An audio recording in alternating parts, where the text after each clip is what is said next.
Boa noite, irmãos da IBRBV e amigos que nos visitam. Estamos aqui para juntos louvarmos, exaltarmos e engrandecermos o nosso Deus. E eu quero convidá-los nesta noite, hoje, domingo, 26 de abril de 2020, e vamos aqui iniciar lendo a palavra do Senhor, um versículo muito conhecido das igrejas. Eu quero convidá-los a abrirem as suas Bíblias no Evangelho de João, capítulo 10 e o verso 9. João 10 e 9, como eu falei, é um texto bem conhecido, e eu quero então convidá-los a lerem comigo. Diz assim: Eu sou a porta. Se alguém entrar por mim, será salvo, entrará e sairá e achará pastagem. E o que eu quero chamar a atenção dos irmãos e amigos nesta noite é esta pequena frase que Jesus se colocou: Eu sou a porta. Uma coisa que ele diz que é Ele a porta. Não existe um outro caminho, não existe um outro meio de chegarmos ao Pai senão por Jesus Cristo. E uma coisa que ele diz que eu sou a porta. Esse sou, ele não está dizendo que ele seria ou que ele será. A Bíblia está dizendo para nós que ele é. Eu sou a porta. Irmãos, a igreja, ela não é a porta para se levar ao céu. O pregador não é a porta para se levar ao céu. As boas obras não é a porta para se chegar ao céu. Jesus está dizendo: eu sou a porta. E o interessante é que esse artigo A, ele é bem definido. Ele não está dizendo eu sou uma porta.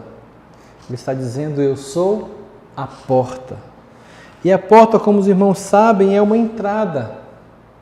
Para se entrar numa casa corretamente é por uma porta. Então Jesus é a porta para entrarmos na família do Senhor. Jesus é a porta para entrarmos diante da presença do nosso Deus. Que a cada dia, meu irmão, você tenha isso bem fixo na sua mente. Eu sou de Jesus. A única forma de eu ter comunhão com Deus é através de Jesus, pois Ele diz: eu sou a porta, eu sou o caminho, a verdade e a vida, ninguém vem ao Pai senão por mim. Que Deus possa falar ao teu coração nesta noite através do estudo que vamos fazer da sua palavra.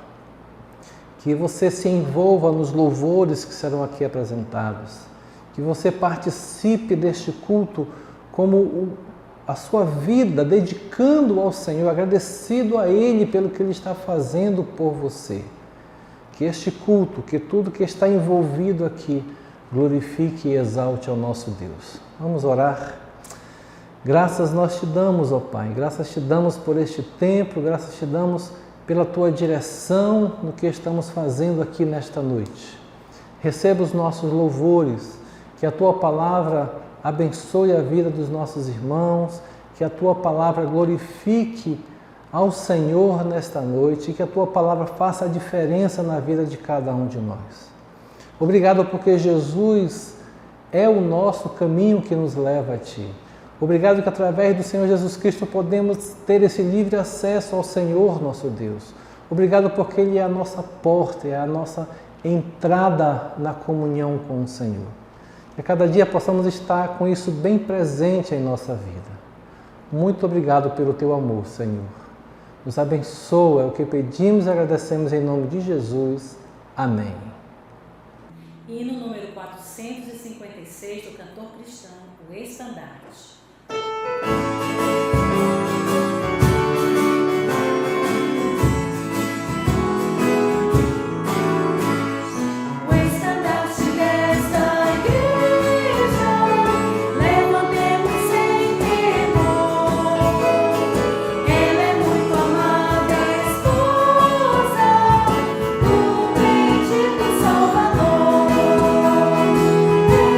Jesus.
Olá, irmãos, estamos aqui novamente como Igreja do Senhor, reunidos, mesmo que online, e nós vamos orar agora, vamos agradecer ao nosso Deus pelo seu cuidado, pelo seu amor por nós, sabemos que Ele está no controle de todas as coisas e vamos colocar a nossa igreja em oração nesse momento diante do nosso Deus.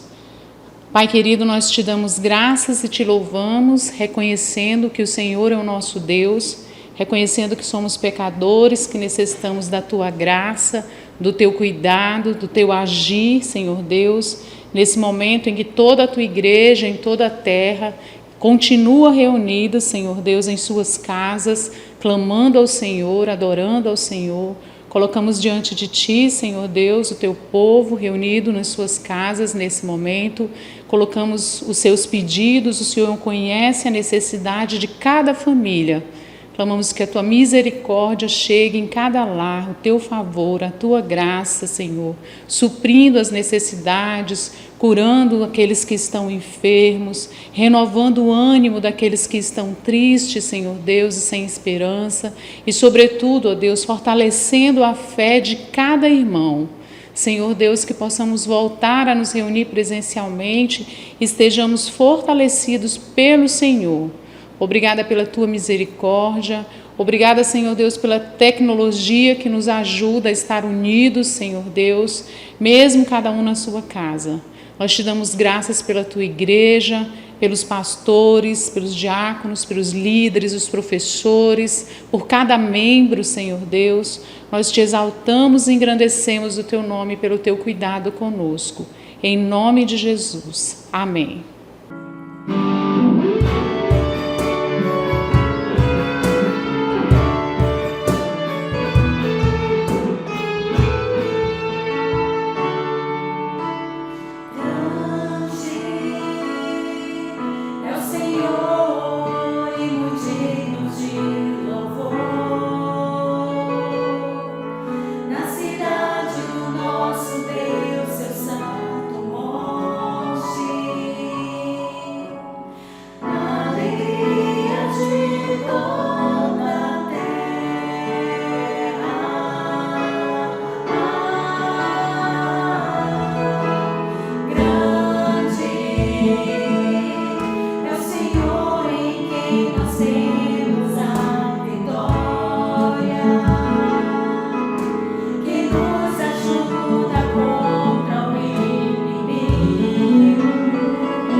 Voltamos então para agora, neste momento, estudarmos a palavra do Senhor.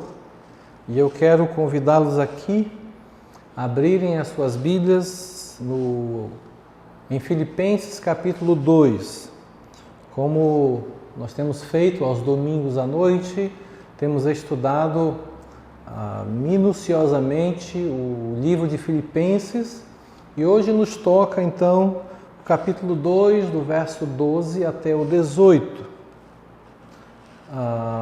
Queremos então destacar esse texto Lembrando que na semana passada nós estudamos os versículos 12 e 13 e nós falamos naquela noite que nós estávamos estudando as exortações gerais ao testemunho cristão. E como terminamos domingo passado, hoje nós estamos dando um tema para esse texto, agora voltando ao versículo 12 até o 18, como as exortações específicas ao testemunho cristão. Então abra sua Bíblia e vamos ler juntos Filipenses capítulo 2, do verso 12 até o 18. Diz assim a palavra do Senhor: Assim, pois, amados meus, como sempre obedecestes, não só na minha presença, porém muito mais agora na minha ausência, desenvolvei a vossa salvação com temor e tremor, porque Deus é quem efetua em vós tanto o querer como o realizar, segundo a sua boa vontade. Fazei tudo sem murmuração nem contendas, para que vos torneis irrepreensíveis e sinceros, filhos de Deus, inculpáveis no meio de uma geração pervertida e corrupta, na qual resplandeceis como luzeiros no mundo, preservando a palavra da vida, para que, no dia de Cristo, eu me glorie de que não corri em vão, nem me esforcei inutilmente. Entretanto, mesmo que seja eu oferecido por libação sobre o sacrifício e serviço da vossa fé, alegro-me e com todos vós me congratulo. Assim, vós também, pela mesma razão, alegrai-vos e congratulai-vos comigo. Vamos orar. Graças te damos, Pai, por este tempo, pela leitura da Tua Palavra. Pedimos aqui que ela venha direcionar as nossas vidas nesta noite, que o Espírito Santo use essa palavra a falar aos nossos corações, a confirmar aquilo que o Senhor tem para nós, os instrumentos que o Senhor coloca em nossas mãos para usarmos e sermos instrumento nas Tuas mãos para abençoar outras pessoas. Nos guarda nesta noite e obrigado pelo Teu amor, Pai. Oramos em nome de Jesus. Amém. Então nós vimos nesta epístola, estudando a epístola, vimos que o apóstolo Paulo sempre está trazendo exortações para aqueles crentes, os crentes de Filipos. E essas exortações justamente é para ajudá-los na sua conduta cristã, tanto na sua conduta pessoal, individual, ou como na sua conduta coletiva, na sua conduta como igreja. E todas essas exortações é para nos ajudar a sermos bênçãos para aquelas pessoas que estão fora da igreja, os não crentes. Sermos bênçãos como pessoas individuais e sermos bênção para elas como igreja.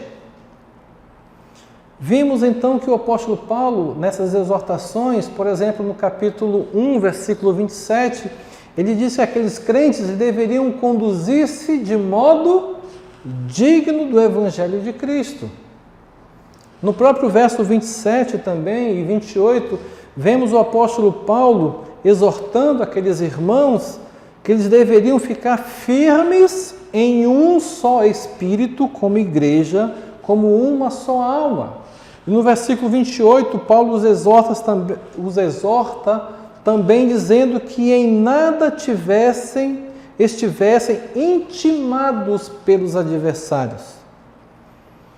Em todos estes relacionamentos, nós vemos, irmãos, tanto os relacionamentos com as pessoas dentro da igreja, como o relacionamento com as pessoas fora da igreja. Somos exortados, tanto aqueles crentes como nós, a imitarmos a vida sacrificial, altruísta e humilde de Cristo. E isso então vai nos ajudar e vai resultar nas nossas vidas e daquelas pessoas o amor e a unidade. Então Paulo sempre vem exortando a essas pessoas, a nós também, como temos visto nessas semanas que estamos estudando o livro de Filipenses. Aqui, no texto que nós lemos, do verso 12 até o versículo 18, Paulo se torna ainda mais específico nos relacionamentos com os não crentes. Como vocês devem agir para com os que são de fora, para com aqueles que não conhecem Jesus como Salvador.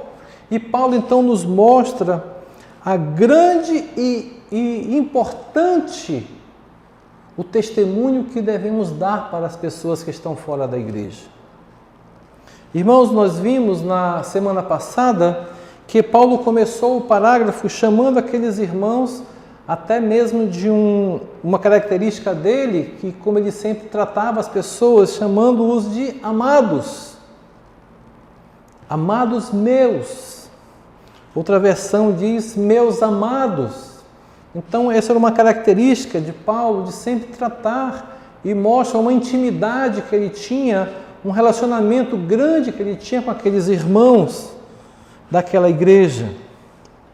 Ele então elogiou, além de chamá-los de amados, ele também elogiou a obediência com que aqueles irmãos se submetiam a ele, aos ensinamentos dele, a forma como ele os ensinava a servirem a Cristo e como eles mudaram a vida enquanto Paulo estava com eles.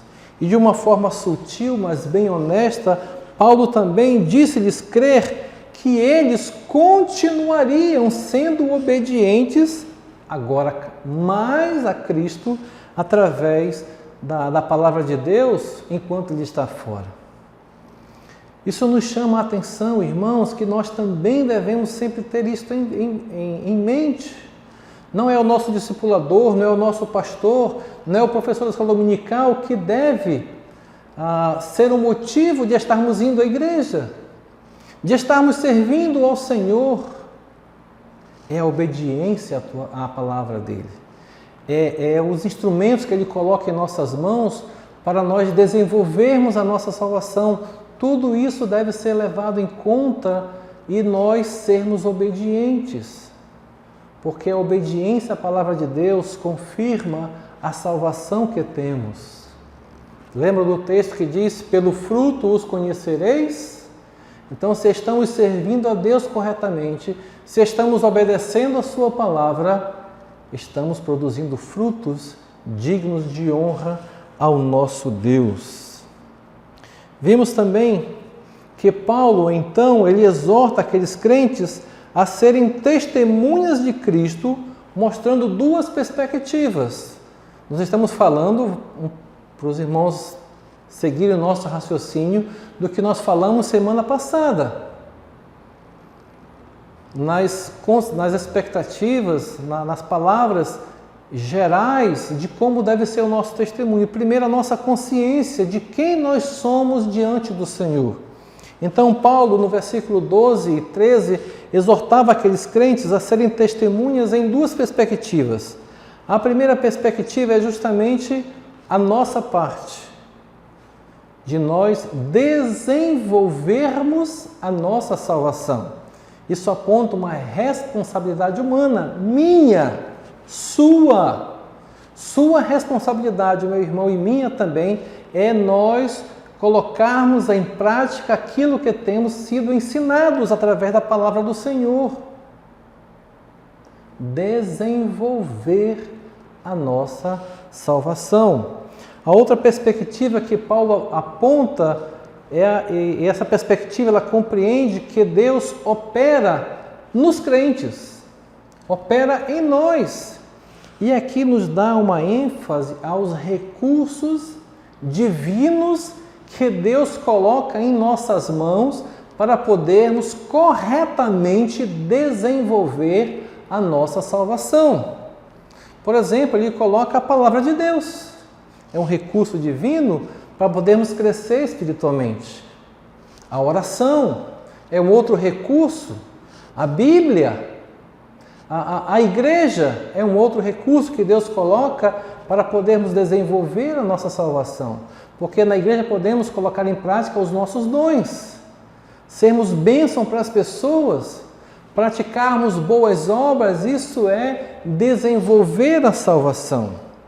E esses dois aspectos, tanto a perspectiva humana, a responsabilidade humana, como os recursos divinos, os dois aspectos são vitalmente importantes para o nosso testemunho como crentes, para o testemunho cristão. E Paulo justamente vem chamar a atenção na praticabilidade da obediência. Obedecer é justamente uma comprovação de que eu já sou um salvo. Estar obedecendo a palavra de Deus da forma correta, não conforme a minha interpretação, mas a Bíblia como um todo, o que ela ensina, isso demonstra realmente a minha conversão, de que eu sou um salvo. A demonstração da salvação recebida está na essência da obediência ao Evangelho. Justamente os versículos 12 e 13, irmãos, indicam que a salvação ela é desenvolvida por uma ação efetiva de Deus em nós, os recursos que Ele coloca, recursos divinos, no sentido de que a nossa responsabilidade com relação à salvação é só receber, é só aceitar, é só tomar essa salvação para nós. Tudo Deus providenciou, Ele nos escolheu, Ele colocou diante de nós as pessoas para nos ensinar, Ele coloca diante de nós a Bíblia para nós crermos, Ele coloca dentro de nós a fé. Nós vemos isso na palavra de Deus, que tudo é Deus é quem faz por nós. Versículo 13 diz que Ele é que efetua em nós o querer e o realizar conforme a vontade dEle. Então, no sentido de que o cristão se ocupa apenas em tomar, essa é a nossa responsabilidade humana. E uma vez que aqui os filipenses eles já tinham recebido a salvação, a obediência a Cristo era demonstrada em ação na comunidade da igreja. A sua vivência, a obediência, tanto na presença como na ausência da liderança, no serviço a Deus, no serviço às pessoas, no desenvolver a salvação, sendo bom para com as pessoas, praticando as boas obras, sendo bênção para as pessoas. Irmãos, mau testemunho por atitudes erradas é o que vai nos mostrar o versículo 14 e 15. Veja na sua Bíblia aí, diz aqui na minha, Filipenses 2, 14 e 15, fazei tudo sem murmuração nem contendas. Versículo 15 diz, para que vos torneis irrepreensíveis e sinceros, filhos de Deus, inculpáveis no meio de uma geração perversa e corrupta, na qual resplandeceis como luzeiros no mundo. Irmãos, esta conduta de fazer tudo sem murmuração nem contenda, apontada por Paulo, deve ser o fruto do querer e do efetuar do crente de um modo positivo. Essas atitudes negativas, como já falamos, a murmuração e a contenda, que vimos no versículo 14 e explicado no versículo 15, afetam e prejudicam o nosso desenvolvimento da salvação.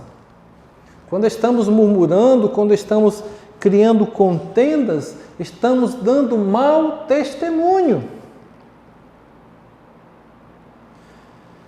E olha, irmãos, esses dois pecados, murmurar e também criar contendas, estes dois pecados agem como um ácido que vai corroendo a alma da pessoa. E uma coisa interessante que nós aprendemos aqui nesse versículo 14, que a murmuração, ela quando foi escrita no linguajar original, que foi no grego, a palavra usada aqui, que foi traduzida para murmuração, ela tem um significado interessante. Ela dá a ideia de alguém que esteja rosnando, ou seja, aquele que está murmurando, o sentido significa que ele está tendo um ato de rosnar. Sim, rosnar é como um cachorro. Então a pessoa que murmura é como o sentido aqui no original é que ela estivesse rosnando como um cachorro bravo. E a palavra murmurar, irmãos, na verdade, ela sempre esteve presente com pessoas invejosas e pessoas rebeldes. E achamos isso em várias partes da Bíblia, como por exemplo em João 7,12, diz assim: e havia grande murmuração a seu respeito entre a multidão. Estavam falando aqui, João estava citando Jesus Cristo. Então, que havia entre a multidão muita murmuração. Uns diziam, ele é bom. Outros, não, antes ele engana o povo. Pessoas rebeldes, pessoas invejosas, são aquelas que sempre estão murmurando.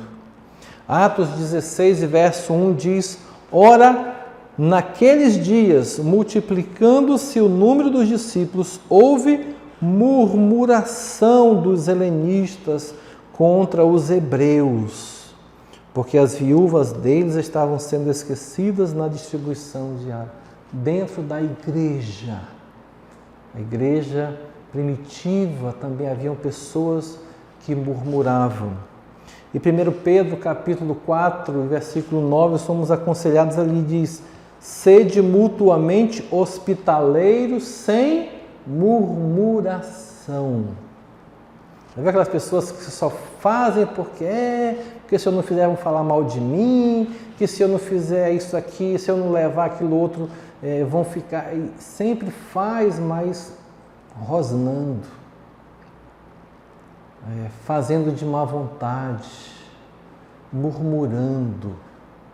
Não devemos fazer isso, irmão. A palavra de Deus diz, antes fazei tudo sem murmuração.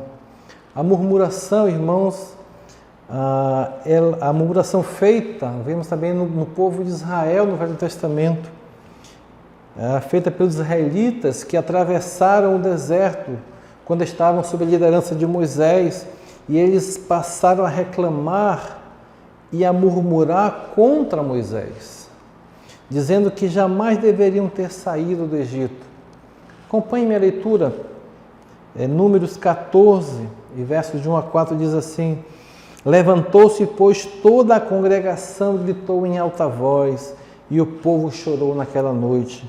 Todos os filhos de Israel murmuraram contra Moisés e contra Arão, e toda a congregação lhes disse, tomara tivéssemos morrido na terra do Egito, ou mesmo neste deserto.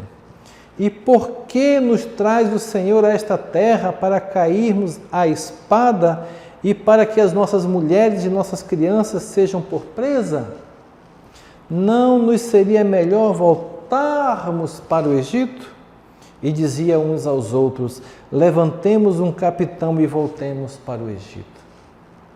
Irmãos, deixando Moisés com essas murmurações constrangido, e Moisés então chamou aquele povo de uma geração perversa e rebelde. Os murmuradores são pessoas perversas e rebeldes. Isso nos mostra lá em Deuteronômio 32:5, procederam corruptamente contra ele, já não são seus filhos, e sim suas manchas, é geração perversa e deformada. Irmãos, os filipenses, eles não eram rebeldes, e nem eram murmuradores, por isso que Paulo os exortou dizendo que eles fizessem todas as coisas sem murmuração nem contendas. Como é que estamos agindo diante de toda a situação que estamos passando? Qual tem sido a nossa palavra para as pessoas de tudo o que está acontecendo, até mesmo no meio político? Isso tem influenciado essa quarentena. Os filipenses não eram rebeldes, irmãos, mas Paulo os exortou a não serem murmuradores. E diz no versículo 14 também que contendas são, podemos traduzir contendas aqui como aquelas briguinhas e disputas que criam desarmonia no meio do povo. Pessoas com tendência a contendas, pessoas que buscam uma palavra, uma coisa, uma desculpa para criar polêmica. No Novo Testamento, a palavra contendas, no original, ela descreve as disputas e debates inúteis que têm como objetivo criar dúvidas e separações. Por isso que Paulo diz, não criem contendas, não sejam pessoas que busquem isso. Irmãos, é o mesmo que faz contendas, é o mesmo que dissensões e litígios, que muitos cristãos hoje estão promovendo no dia a dia, levando seus irmãos a tribunais para resolver questões pequenas, que podem ser resolvidas com uma conversa, com alguém, uma liderança, resolvidos dentro do parâmetro cristão. Não, é um processo, eu vou fazer isso, eu vou levar, eu vou ganhar um dinheiro, Não façam isso, meus irmãos. Esse texto aí de 1 Coríntios capítulo 6, de verso de 1 a 12, mostra justamente os crentes lá de Coríntios que estavam levando os próprios irmãos à justiça, ou seja, as coisas que podiam ser resolvidas entre eles, levando para que um juiz incrédulo resolva os problemas de dentro da igreja. Há um tempo atrás, quando estávamos atuando no diretório da Sociedade Bíblica do Brasil, em Boa Vista, nós estivemos com um pastor que ele disse que lá na sua denominação, um membro, ele fez alguma coisa errada e ele foi disciplinado. E aquele membro, ele não aceitou a disciplina da igreja.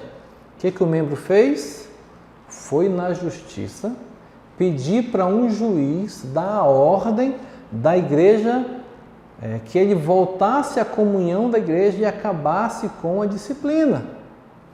E aquele pastor disse, olha, eu tive que ir lá com o juiz, dizer para ele que quando ele se tornou membro da igreja, ele concordou com as normas da igreja. E o que ele fez está fora das normas.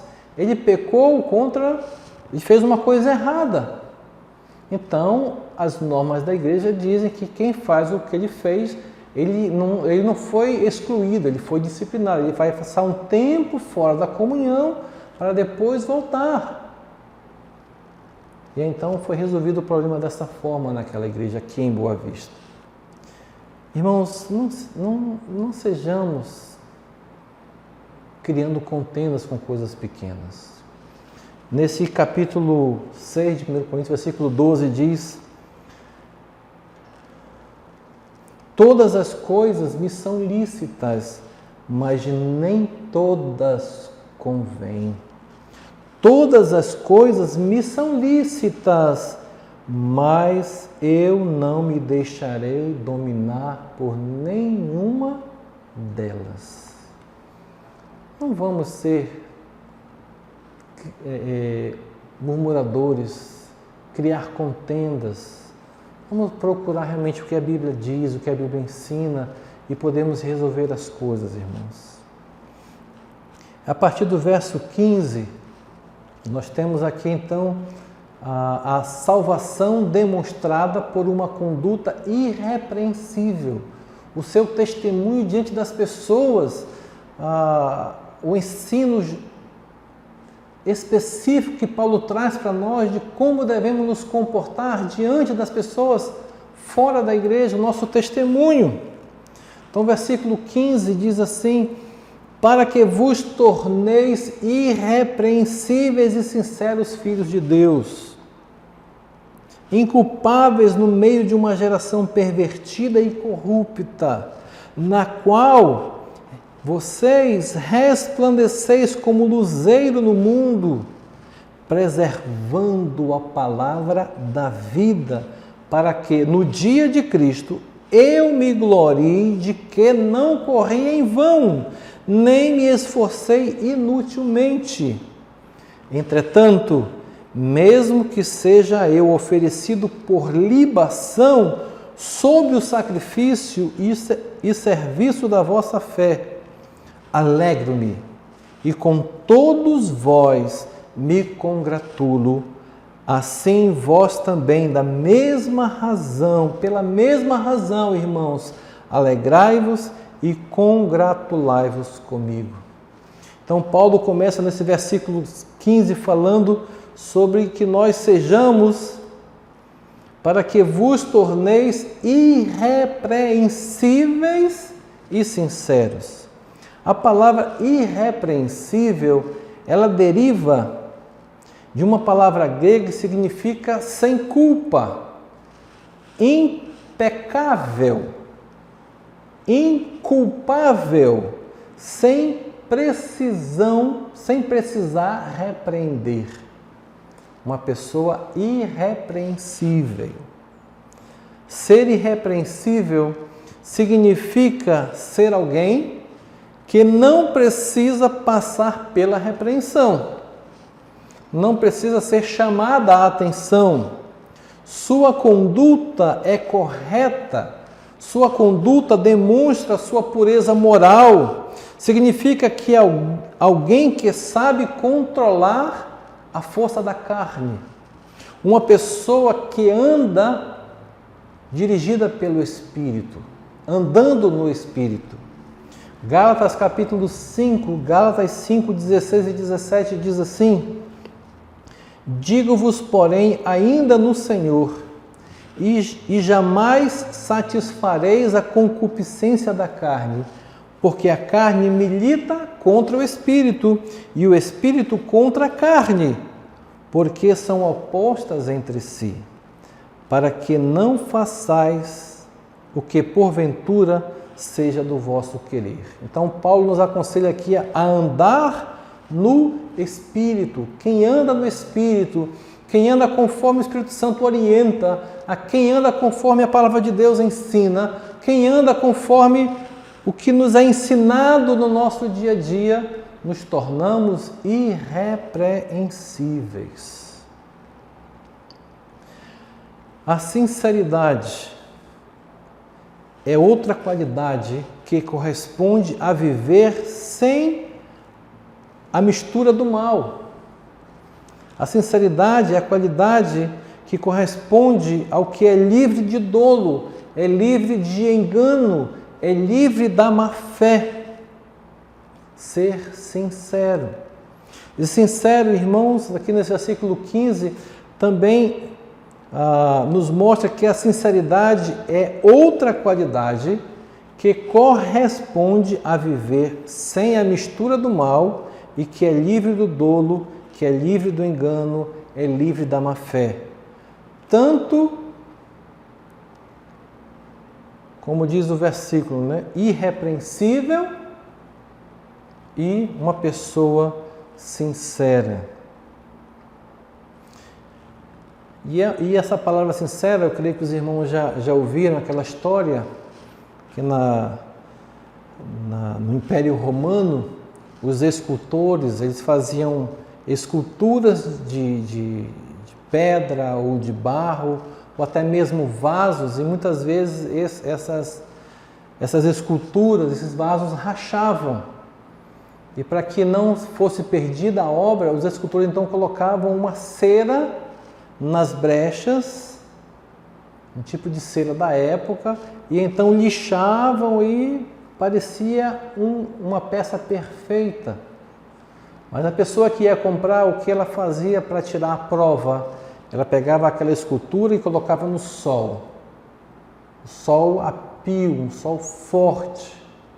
E com o tempo, se aquela peça não começasse a escorrer a cera, ela era uma peça sincera, sem cera. Então daí é que vem o significado desta palavra. Então uma pessoa sincera é uma pessoa que não tem coisas tampando, coisas enganando, dolo, maldade, má fé. No original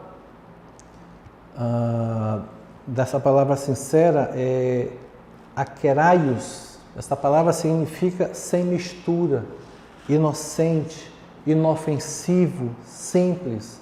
A ideia de Paulo aqui, que ele desejou passar, é a de que o cristão verdadeiro, ele deve ter um caráter puro.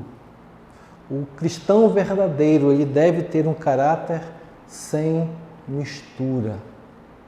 Ser sincero, ser irrepreensível.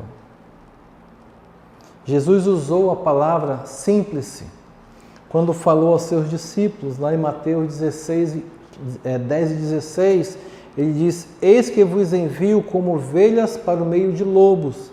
Sede, portanto, prudentes como a serpente e simples como as pombas, sinceros, sem cera. Paulo também, quando escreveu aos Romanos, no verso Romanos 16, 19, Paulo diz: pois a vossa obediência é conhecida por todos, por isso me alegro a vosso respeito e quero que sejais sábios no bem e mais simples sobre o mal. Seja, meu irmão, irrepreensível, sincero. Agora, não é sincero que você vai falar o que você quer, não é isso. A palavra de Deus nos aconselha: não sai de vossa boca nenhuma palavra torpe, ou seja, aquela que ofende, que fede, mas sim unicamente a que for boa para a edificação. E o versículo diz: conforme a necessidade. Ser sincero não é falar o que acha, o que pensa. Ser sincero é ser bênção para a pessoa. Levar uma palavra que ajude aquela pessoa na sua dificuldade. Ser sincero é usar a palavra de Deus para abençoar as pessoas, falando a verdade, sem intenção maligna, sem dolo, sem engano, sendo sincero para com as pessoas. E o versículo 15, ele diz: filhos de Deus, diz lá o versículo, para que vos torneis filhos de Deus inculpáveis. Escute, por meio de Jesus Cristo, nos tornamos filhos de Deus. João 1,12 diz: mas a todos quanto receberam, deu-lhes o poder de serem feitos filhos de Deus, a saber, os que creem no seu nome. Então, através de Jesus Cristo, meus irmãos, nós nos tornamos filhos de Deus por adoção, com todos os direitos de filho legítimo. Gálatas capítulo 4 e 5 diz: para resgatar que os que estávamos embaixo da lei, para resgatar os que estavam sob a lei, a fim de que recebêssemos a adoção de filhos. Irmãos, fazer parte da família de Deus, e nós fazemos parte da família de Deus. Por isso, a nossa postura deve ser como filho de Deus. Deve ser de filho sem defeito, sem mácula, irrepreensível, sincero. A ideia aqui, irmãos, é de filhos inculpáveis perante a origem do termo inculpável. Nos sacrifícios de animais que eram oferecidos como expiação pelos pecados. Em Levítico capítulo 22 e 21, nós lemos aí, os irmãos poderão ler depois, que todos os animais que eram oferecidos, eles teriam que ser animais perfeitos, não podiam ser aleijados, não podiam ser mutilados, não podiam ser sarnosos, com sarnas, ou com alguma doença, cego de um olho. Não, ele tinha que ser perfeito. Antes de ser sacrificado, o sacerdote tinha que examinar aquele animal. E se ele fosse perfeito, ele estava digno, sem culpa, inculpável para aquela morte. O estado espiritual de inculpável para nós tem a ver com o privilégio de Jesus ser o Filho de Deus. Então, isso nos dá a garantia da nossa salvação. Lembram, irmãos? Antes, nós éramos culpados. Nós não podíamos, por causa do nosso pecado, não podíamos ter relacionamento com o Senhor.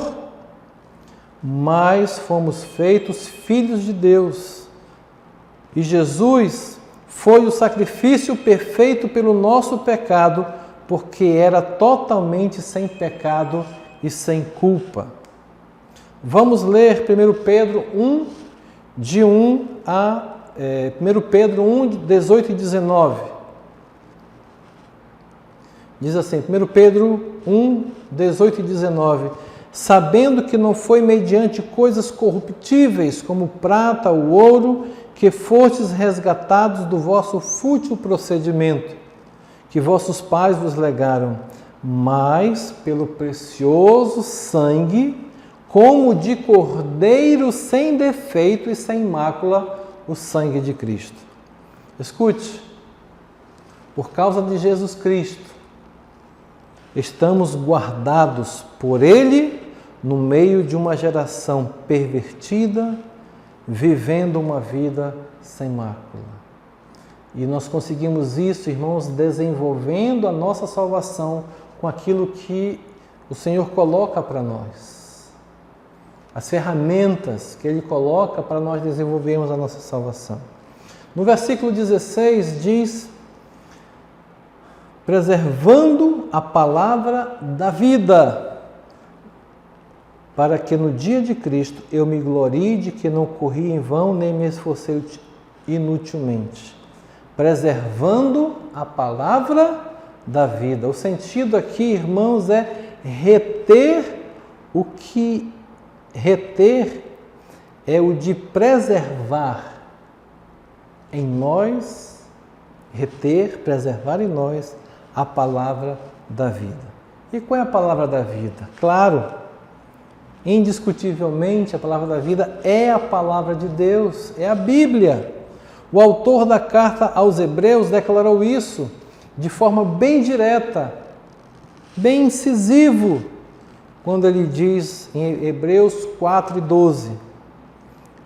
Diz assim, Hebreus 4:12, porque a palavra de Deus é viva e eficaz, e mais cortante do que qualquer espada de 2 gumes, e penetra até o ponto de dividir alma e espírito, junta e medula, e é apta para discernir os pensamentos e propósitos do coração. Então a palavra de Deus devemos preservar dentro de nós. Salmo 119 diz: guardo no coração as tuas palavras para não pecar contra ti. Então é importante nós preservarmos em nós a palavra de Deus. A palavra preservar no grego, a palavra que traduziu para preservar é epchein. Ele é usada para é como se fosse um oferecimento. Uma pessoa na sua casa oferece vinho a um convidado ou a um hóspede na sua casa. Então, o sentido aqui que Paulo colocou para nós é de preservarmos a palavra em nós, é de os filipenses, como nós também, nós somos estimulados pelo apóstolo a oferecer o evangelho de vida abundante e vida eterna. A tua vida, as pessoas têm que ver Deus nelas, nas nossas vidas. As pessoas têm que ver que nós estamos realmente falando a palavra de Deus, estamos vivendo esta palavra.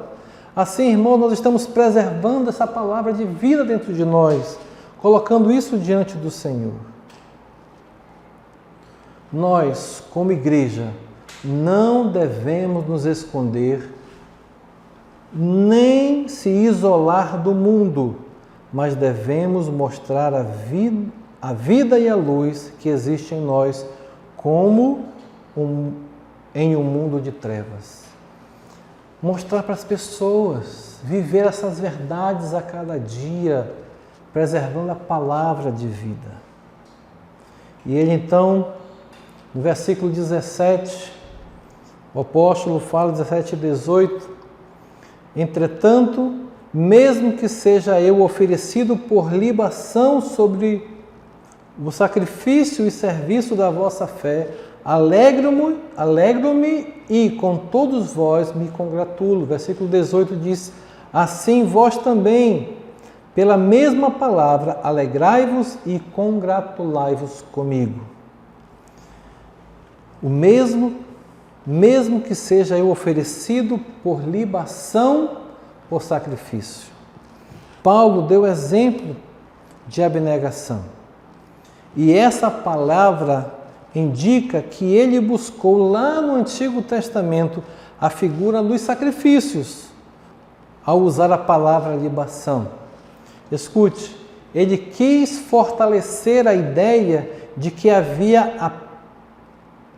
valia a pena oferecer a sua vida como libação pelos filipenses. Vale a pena. Paulo deixou isso bem claro, vale a pena fazer a obra do Senhor.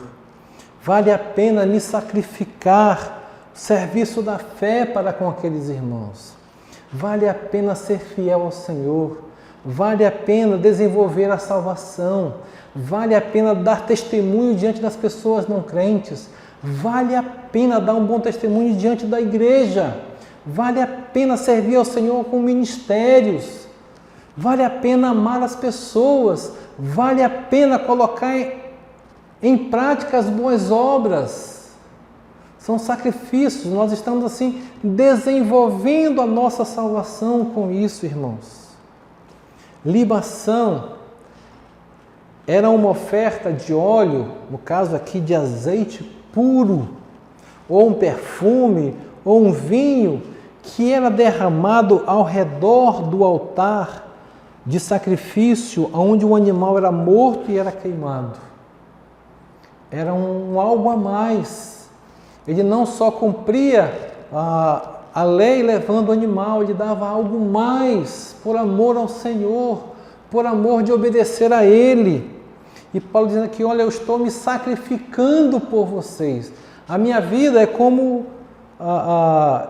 libação, como algo que vai ser agradável ao Senhor, como um óleo precioso, um perfume, um vinho, algo que vai agradar ao Senhor, se sacrificando, desenvolvendo de uma forma direta, específica, a nossa salvação para com as pessoas. Nesse sentido, Paulo tinha um gozo do sacrifício em sua alma, porque entendia que valia a pena sofrer pelos cristãos filipenses. Vale a pena, irmãos. Uma forte motivação na vida de Paulo era a ideia, na sua mente, de um dia encontrar-se com todos os convertidos no céu, diante do Senhor. Estar diante do Pai, na presença do Pai com os companheiros crentes, que era tudo o que ele pedia, de todos se regozijarem diante do Senhor. Todo o seu sacrifício por aquelas pessoas, todas as viagens missionárias que Paulo fez, todas as vezes que foi preso, todas as vezes que foi chicoteado, que foi apedrejado, o sofrimento que ele teve, as noites em tempestades, em naufrágio, todo o sacrifício dele valeu a pena por salvar pessoas. por dar o melhor dele pelas pessoas. Ele deixou isso bem claro em 1 Tessalonicenses 2, 19 a 20, diz, 1 Tessalonicenses 2, 19 e 20 diz, pois quem é a nossa esperança, ou alegria, ou coroa em que exultamos na presença de nosso Senhor Jesus em sua vida? Não sois vós? Sim, vós sois realmente a nossa glória e a nossa alegria. Irmãos, Filipenses 2,16 diz, eu me gloriei de que não corri em vão, nem me esforcei inutilmente. Paulo está dizendo, olha, a obediência de vocês é um sinal seguro de que realmente vocês têm a experiência de salvação. Em vocês obedecerem, vocês estão demonstrando que vocês estão desenvolvendo a salvação de vocês. E agora, para concluirmos, para a grande maioria dos crentes hoje, as condições de trabalho são bem diferentes do primeiro século. Por quê? Não tem mais escravidão, há um diálogo entre funcionários e patrões, existem meios de comunicação. Então, para essas pessoas, é uma forma melhor de nós darmos testemunhos para os não crentes. Nos ajudam a tratarmos melhor as pessoas que não têm Cristo como Salvador.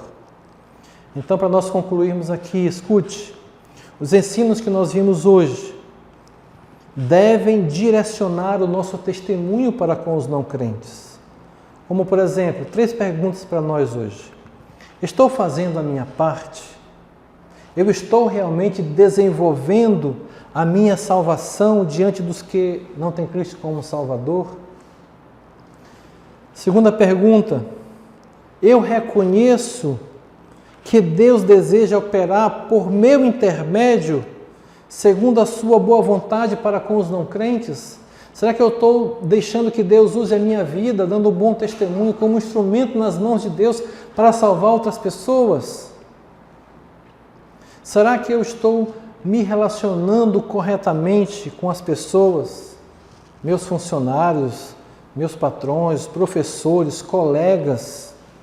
Será que eu estou agindo corretamente com eles, sem murmurar, sem levantar contendas, para que me ache como irrepreensível e sincero Filho de Deus, que ele reconheça na minha vida que a minha vida tem um direcionamento, tem algo correto, Deus vive em mim.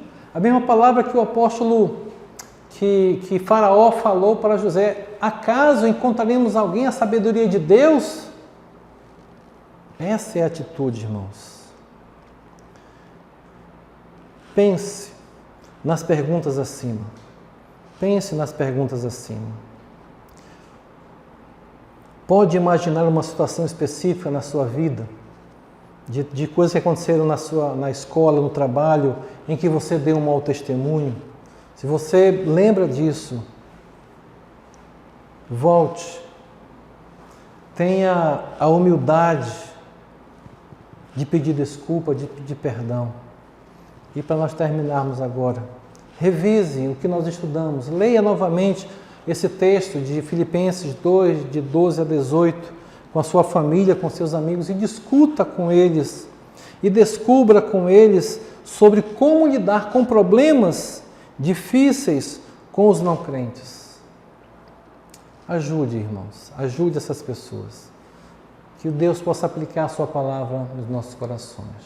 Vamos orar, irmãos? Feche seu olho. Graças te damos, Pai, por essas verdades que acabamos de ouvir da Tua palavra. Obrigado porque, como nós lemos aqui, ela é viva e eficaz. Ela atua dentro de nós a cada dia, nos faz tomar a decisão certa quando nos guiamos pela Tua palavra.